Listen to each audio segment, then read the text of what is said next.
Hello dear students, नमस्ते। फेरि पनि म एउटा न्यू लिएर आइसकेको छु। हामीले पछिल्लोको पार्ट 1 मा टाइप्स अफ एङ्गल पढेको थियौँ भने यो पार्ट 2 मा हामीले त्यसको केही न्युमेरिकल क्वेसनहरू गर्ने गइरहेको छौँ। So let start our video. आज हामीले यहाँ क्वेसनमा 4वटा क्वेसन पढ्नेछौँ, जम्मा 4 क्वेसन्स, जसको हेडिङ के रहेको छ, find the value of X and Y. X वाइको हामीले के गर्ने, भ्यालुलाई फाइन्ड गर्ने।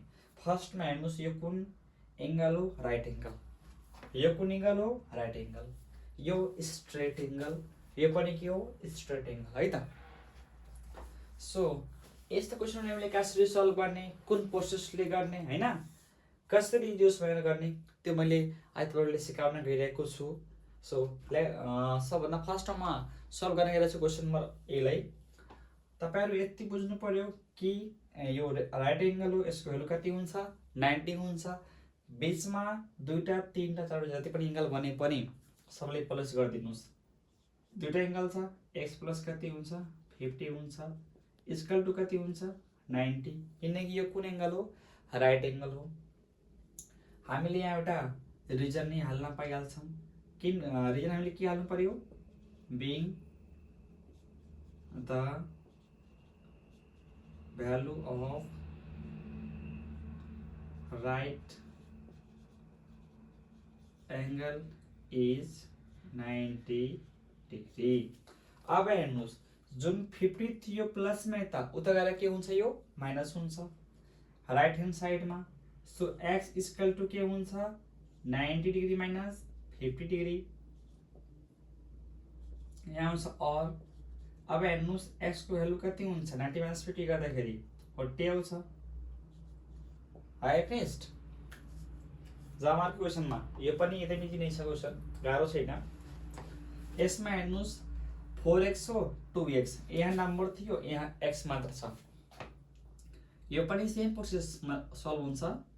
4x plus 2x equal to 90 degree, notation same to same हुन्छ।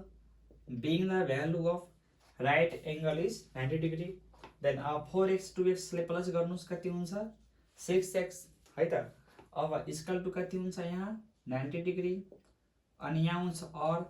अब 6 केमा रहेको छ, मल्टिप्लाई फर्ममा रहेको छ, उता गएर के हुन्छ, यो डिभाइड हुन्छ भने के गर्नुस्, 90 गर्नुस्, डिभाइड बाइ 6 गर्नुस्, यहाँ फेरि आउँछ और आउँछ हैन, फेरि हुन्छ x। अब तपाईले कति टेबल पढ्नु 6 को, कहीचोटि पढ्दाखेरि के आउँछ भन्दाखेरि 90 आउँछ। सो भेरी इजी छ, सिम्पल भयो नि त। 6 लाई गर्नुस् तपाईले 15 चोटि, अनि के आउँछ, 90 आउँछ। त यहाँ आउँछ 15 डिग्री, डिभाइडिङ हेरेर डिभाइडिङमा गरेर यसो सो गर्दिम। यहाँ 90 छैन,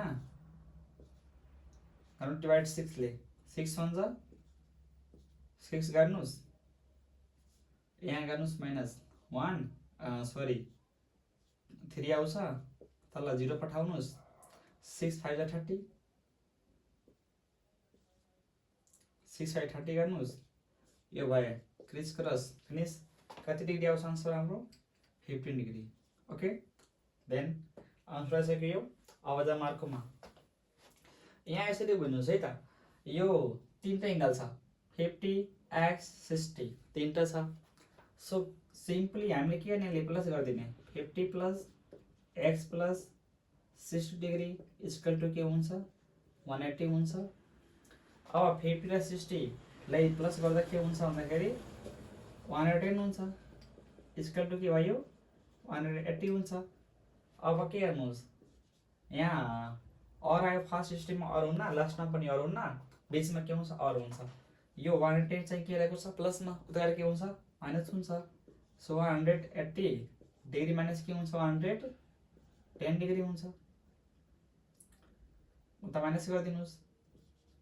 अब आउने कति भयो, 70 डिग्री हुन्छ, माइनस गर्दा कति आउँछ, 70 आउँछ, लास्टमा देयरफोर, अनि बीचमा के हुन्छ, और। यो पनि फिनिश भयो। तपाईले निर्देशनमा हाल्न पाउन सक्नुहुन्छ, के हाल्न पाउन सक्नुहुन्छ, being the value of straight angle is कति हुन्छ, 180 हुन्छ। अर्को सेम क्वेसन है त। अब यहाँ हेर्नुस्, भ्यालु थियो, यहाँ ए मात्रै छ, सबैले प्लस गरिदिनुहोस्। a plus 6a plus 3a equal to के हुन्छ 180 हुन्छ। यहाँ पनि डिरेक्सनमा हामीले यहाँ पनि के हाल्दिने, being the value of straight angle is 180 degree हुन्छ। अब a plus 6a plus 3a तिनले तपाईँले प्लस गरिदिनुहोस्। प्लस गर्दा कति हुन्छ भन्दाखेरि 10 आउँछ। अनि मैले यहाँ a नै थपिदिउँ किनकि मैले त्यहाँ ए हालेको छैन। यहाँ मैले कामा गरिदिन्छु एन्ड ए हालिदिन्छु। क्वेसनमा ए थोरै थियो, मैले ए हालेको होइन। अब हेर्नुहोस् 10a हुन्छ इक्वल टु के भयो 180 हुन्छ। यहाँ और आयो। अब हामीले यहाँ के गर्ने, a equal to 180 divide by के गर्ने 10 गरिदिने। यहाँ पनि और फेरि आउँछ। अब डिभाइड गर्नुहोस् 10 ले कति आइहाल्छ, भ्यालु 18 आउँछ। सो द भ्यालु अफ एज कति हुन्छ 18 हुन्छ। सो मैले यहाँ यो भिडियोमा क्वेसन नम्बर ABCD गरी जम्मा 4 क्वेसन सल्भ गरेको छु, जसमा x को भ्यालु र a को भ्यालु आएको छ हैन, y को हैन, सरी फर द्याट। अब केही भएन, यस्तै भइहाल्छ के। क्वेसन मैले हाल्दिएँ तर हेर्नु सोल्युसन बुझ्नुपर्छ पक्कै पनि होला।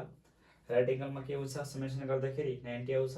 यहाँ पनि राइट एङ्गल हो भने समेसन गर्दा के आउँछ 90 आउँछ। यदि स्ट्रेट एङ्गल छ भने के हुन्छ समेसन गर्दाखेरि 180 हुन्छ। यो पनि डी स्ट्रेट एङ्गल, यसमा समेसन के हुन्छ 180 हुन्छ। अनि यता प्लस गर्ने बचेको प्लस गर्ने माइनस गर्ने डिभाइड गर्ने आन्सर निस्कन्छ। तपाईँले कुनै पनि स्टेपमा केही डाउट हुन्छ, केही गाह्रो छ भने, गाह्रो लागेको छ भने कमेन्ट बक्समा अवश्य नै आफ्नो कमेन्ट छोड्नु होला। त्यसको मैले रिप्लाई दिने प्रयास गर्नेछु। आजको भिडियोमा यति नै हुन्छ। हस्त this much for today. Thank you so much. धन्यवाद।